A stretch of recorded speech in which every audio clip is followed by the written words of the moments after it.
This is Jim Whitehead of All Power Group in Phoenix Animals. Today we're going to talk about, and this is relatively short. I know you say you never do anything short. Anyway, we're going to talk today about service dogs. And as you see, we're going to talk about Rascal the Service Dog.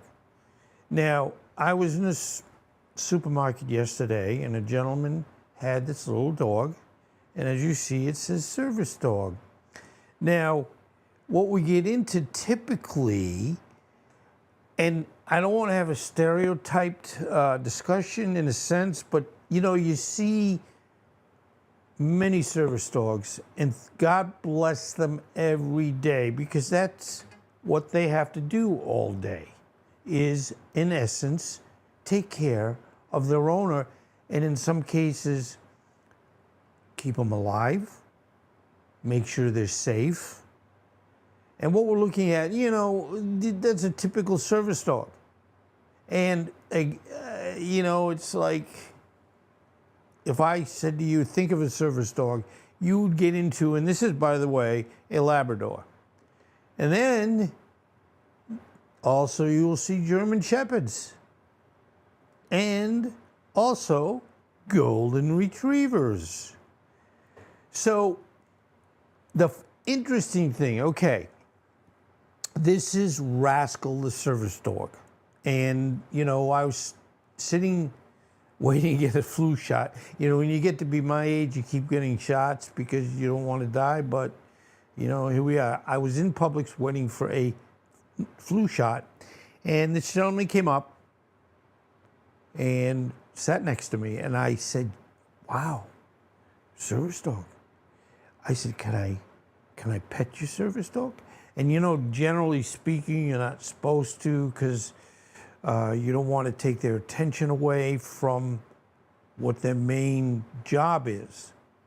But as I've said through all my live presentations, animals are a lot smarter than we give them credit sometimes.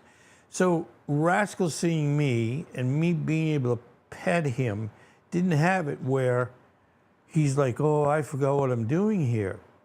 And let me explain, because I'm saying, wow, we love animals, we love dogs, we have a special fondness in our heart for service dogs.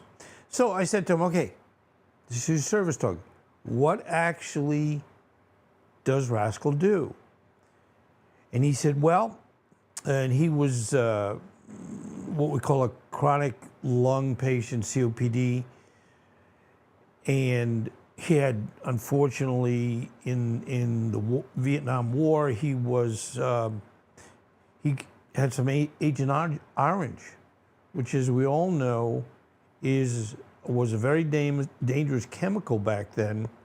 And there are people, unfortunately, that are still suffering today because of that. So anyway, I'm saying, okay, what does Mr. Rascal do here? He says, when I get into an uncontrollable coughing episode, Rascal will bark and bark and bark and bark wherever they are for someone to come and help his master. And luckily for his sake, he didn't get into any type of coughing episode. And I guess I'm not 100% sure, if he did, the smart Rascal will be barking, saying, my master is having a problem. And I didn't really get into exactly what people will do in the sense of trying to help the gentleman to stop coughing. By the way, I'm a respiratory therapist, and I dealt with lung issues, coughing, COPD, shortness of breath. I can go on and on and on. And by the way, if you're a smoker, try to quit. I used to try to talk people out of smoking, and it doesn't work. So it's one of those things, if you're smoking, it's an expensive habit, and it will negatively affect your health, honest. No kidding. So anyway, this is what was exciting. And you know what?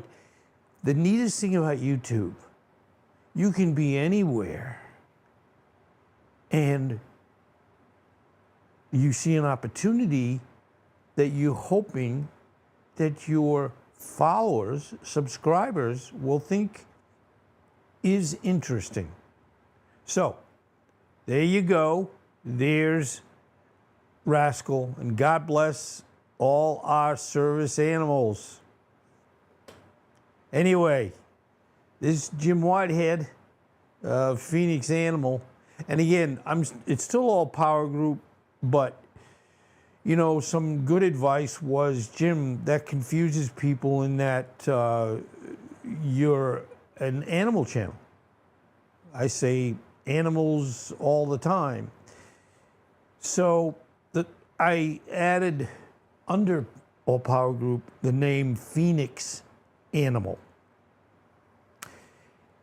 I love Phoenix because, as you know, that's as we've seen through history, when something, and some of the flight of the Phoenix, the plane crashed in the desert. It wasn't where it was a full plane anymore. And through the heat and everything they had to do, they had to rebuild this, make things out of this and that, and have it where they'd maybe be able to, you know, by getting this up to a hill, literally fly out of the desert to captivity.